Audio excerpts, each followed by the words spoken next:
Alors bonjour à tous, bonjour David. Bonjour à tous, bonjour Patrick. Alors ici on est devant un petit bac qui ma foi est très joli, un petit bac hollandais on va dire, Oui. et qui offre quelques particularités. Oui, alors tout d'abord on a voulu intégrer ce petit bac, montrer un petit peu qu'il y avait moyen de faire quelque chose de très joli avec très peu d'espace. Donc on a fait un tout petit espace comme ça pour donner une petite idée parce que c'est pas toujours évident de se repérer au niveau des dimensions. L'aquarium fait 80 cm de longueur, 40 cm de largeur et 60 cm d'auteur. Donc ça c'est pour donner une petite idée des dimensions.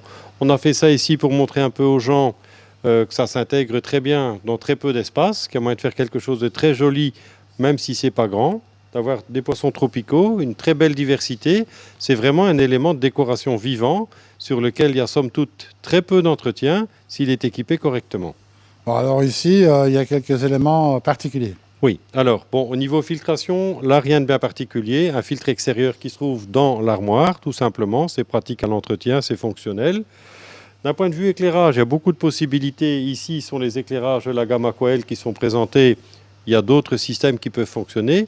Si le but étant, comme ici, de donner vraiment l'accent sur les plantations, c'est important d'avoir un éclairage performant et donc quelque chose de suffisamment puissant. Pour ce qui est de la déco proprement dite, rien d'extraordinaire. On a un substrat technique ici pour je dirais les plantes, donc le côté nutritif pour les plantes, je vais y arriver. Des pierres ici, mini landscape, donc ça c'est en fait une pierre qui est beaucoup utilisée par les aquascapers parce qu'elle est jolie, elle fait un peu penser à des décors montagneux. Une belle racine, de la racine branchue tout simplement, et donc des plantes in vitro, on a des couvre-sols, il y a un petit peu de tout, il y a on a à l'arrière la rouge c'est Rotala macranda in vitro, ça c'est Alternanthera mini in vitro, ici c'est de la Monte Carlo en in vitro, ça c'est de la Pogostemon, ici ça c'est Terrantera, mais tout ça, bon, c'est des plantes. Tout ça, les gens peuvent trouver sur le site en petits pots in vitro, en pot classique. Mais pour ce genre de choses, on conseille plutôt l'in vitro. Alors, un petit truc sympa ici, c'est le petit pot de plantes en verre sur ventouse. C'est un élément décoratif. C'est joli et c'est nouveau. Alors, le but étant évidemment de voir le moins possible la technique chez le particulier, bien entendu, même si nous, ici, on fait un peu différemment. On essaie de faire en sorte que les gens voient avec quoi ça fonctionne, puisque sinon, chaque fois, on doit aller chercher derrière tout ça. Donc ici, techniquement, c'est assez simple. On a une aspiration qu'on voit là-bas derrière en vert. On n'a volontairement pas mis de plante devant pour que les gens puissent la voir. Donc elle aspire dans le bas et elle aspire également en surface. Souvent, les gens ont un problème. Quand l'aspiration est uniquement dans le fond, on a un voile gras en surface qu'on arrive difficilement à retirer. Ce système permet de faire les deux, une aspiration dans le fond et en surface. Donc par le tube qu'on voit à ce niveau-là derrière. On va le voir en détail après dans l'armoire. Un tuyau de refoulement en verre également. On a un système qu'on voit qui est en fonction maintenant là-bas derrière, le système Twin Star, qui est un système qui améliore la qualité d'eau aussi, qui permet d'avoir une eau plus cristalline et de meilleure qualité et de contrecarrer beaucoup la poussée des algues indésirables. D'un point de vue entretien, qu'est-ce qu'on fait là-dessus? On change une dizaine de pourcents du volume d'eau une fois par mois, ça représente 20 litres d'eau. Donc on retire 20 litres, on met 20 litres d'eau fraîche, ni plus ni moins. Pour le reste, au niveau des plantes, évidemment, quand ça devient un peu trop volumineux, on fait une taille, on coupe tout simplement, rien de bien particulier. Et le filtre, je dirais toutes les 4 à 6 semaines, on rince une partie du filtre, jamais l'entièreté. Ça, c'est la partie entretien qu'on a là-dessus. Bon, en fonction de ce qu'on va choisir comme plante, on aura plus ou moins d'entretien. Si on met des plantes à croissance rapide, on a quelque chose de beaucoup plus luxuriant, mais qui demande une taille plus régulière. C'est ça. Ici, il y a un système de CO2? Oui, système de CO2. C'est le petit système qu'on voit là. Bon, là, il est pas en fonction tout le temps. Il donne du CO2 quand c'est nécessaire. Donc, on a le petit système ici. Ça, c'est le système qui vient injecter le CO2. Et alors, on a un petit test permanent qui permet de voir, évidemment, s'il y a suffisamment de CO2 ou pas. Et on adapte, c'est le petit système en verre qu'on voit là-bas derrière. On l'a mis discrètement là-bas en haut à gauche. D'accord. Donc, en finalité, voilà, un aquarium parfait pour des petits espaces, Ouais. mais qui donne très bien. Ah oui, on a quelque chose là qui est comparable quelquefois à de grands aquariums.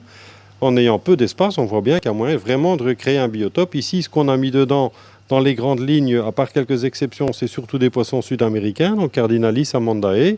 Il y a quelques poissons asiatiques comme les Popondetta, ça vient d'Indonésie, Papouasie, Nouvelle-Guinée.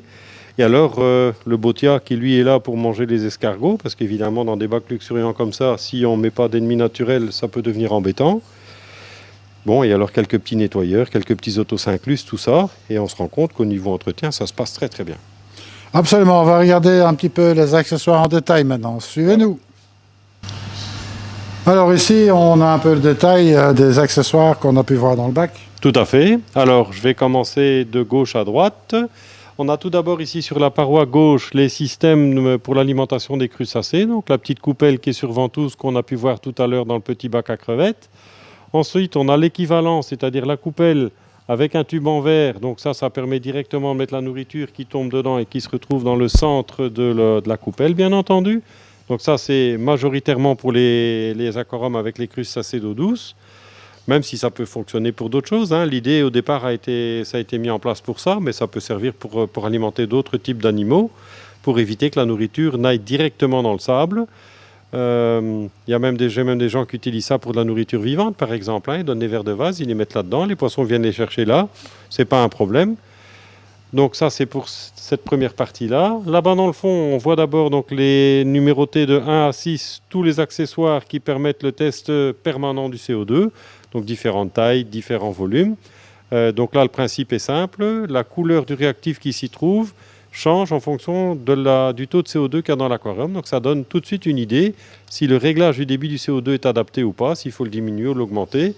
C'est pas toujours évident, si on n'a pas ça, de savoir s'il y en a assez ou pas, puisque ça dépend en partie de la dureté carbonatée, donc du KH de l'eau. Avec ça, on a une bonne idée assez vite. Ensuite, sur la partie arrière, de la pièce numéro 7 à la pièce numéro 10, il s'agit de diffuseurs. Donc c'est des petits diffuseurs CO2. En fonction du volume à traiter, on choisit plus ou moins grand, bien entendu, puisque la taille de la membrane diffère. Facile à régler, on voit tout de suite le débit. C'est esthétique, en même temps, c'est joli. Bon, donc ça, c'est un petit peu pour la partie des diffuseurs de CO2. Alors, clairement, ce n'est pas fait pour des aquariums jusqu'à 1000 litres. Hein. Jusque quelques centaines de litres pour les plus gros, pas plus. La pièce numéro 21, ça, c'est un accessoire pour le nourrissage. Donc, ça a été fait pour les gens qui donnent de la nourriture vivante. Je pense, par exemple, au Tubifex. C'est très sympa. On met une boulette de Tubifex dedans. Un peu à la fois, le Tubifex passe au travers des rainures qu'il y a dans le bas du petit réservoir. Et les poissons viennent évidemment manger au fur et à mesure que ça passe au travers. Donc c'est assez sympa, l'idée est bonne. Ensuite, on a ici tous les accessoires qui sont pour l'aspiration et le refoulement en verre. Alors tous les filtres extérieurs sont en fait équipés de tuyaux d'aspiration et de refoulement en plastique, généralement de couleur verte ou de couleur noire. Ça, c'est pour les gens qui attachent une importance quand c'est visible, que ce soit le moins vu possible. Donc ça, c'est pour les cannes d'aspiration qu'on voit là-bas dans le fond, où il y a une crépine pour éviter, bien entendu, d'aspirer les petits poissons. Et ensuite, on a les systèmes ici où on a l'aspiration en surface en même temps. On le voit bien sur cette pièce-là. Donc l'aspiration, elle est en surface et dans le bas, ce qui permet d'avoir une double aspiration, éviter le film gras en surface, et de là, on part vers le filtre extérieur. Ensuite, les accessoires pour le refoulement d'eau, différents diamètres par rapport au tuyau, bien entendu, que ça doit être adapté au diamètre du tuyau du refoulement du filtre. Et pour terminer, le petit accessoire en verre qui est en fait un petit pot fixé sur ventouse dans lequel on peut venir mettre une plante. Donc ça, c'est clairement quelque chose de décoratif. Bon, c'est ça, une gamme assez large, somme toute. Oui, il y a pas mal de choses, il y a un peu pour tous les goûts et pour, je dirais, les volumes, comme je disais tout à l'heure, les diffuseurs ne sont pas prévus pour des volumes énormes, mais pour la plupart des volumes, jusque 200-300 litres, ça fait parfaitement l'affaire. Absolument, puis on voit le résultat magnifique. Oui, Donc, tout à fait. Vraiment intéressant. Ou bien alors le bac à crevettes aussi, ces accessoires conviennent parfaitement bien. Oui, tout à fait. Donc voilà, c'est un choix à faire, bac d'accessoires, gamme d'accessoires en verre, soit pour un bac à crevettes, soit pour un petit bac, on va dire. Il y a deux accessoires qui seront peut-être intéressants que je n'ai pas encore montrés. Un électrique qui est en fait un petit aspirateur de surface, ça c'est pour les gens qui ont un filtre intérieur déjà, qui n'ont pas la possibilité de connecter ce genre de système sur un filtre extérieur. Lui, il ne fait rien d'autre que d'aspirer en surface et refouler, mais comme il y a une petite mousse intégrée, le film gras qu'on a en surface est retiré. Donc ça, c'est l'intérêt de cette pièce-là. Et ensuite, là, on a un petit système de piège qui peut faire l'affaire pour les planaires. Donc souvent, dans les bacs à crevettes, on a le problème d'invasion de planaires, puisqu'ils ont toutes les bonnes conditions pour se reproduire. C'est une sorte de verre, pour celui qui ne sait pas ce que c'est, un petit verre plat. C'est un système, on met de la nourriture dedans, le plein air va le rechercher, il ne sait plus en ressortir et c'est facile, on enlève le petit bouchon, on le vide, on le remet. Donc c'est un bon système pratique pour retirer de manière, je dirais, écologique les plein air sans traitement chimique. C'est ça.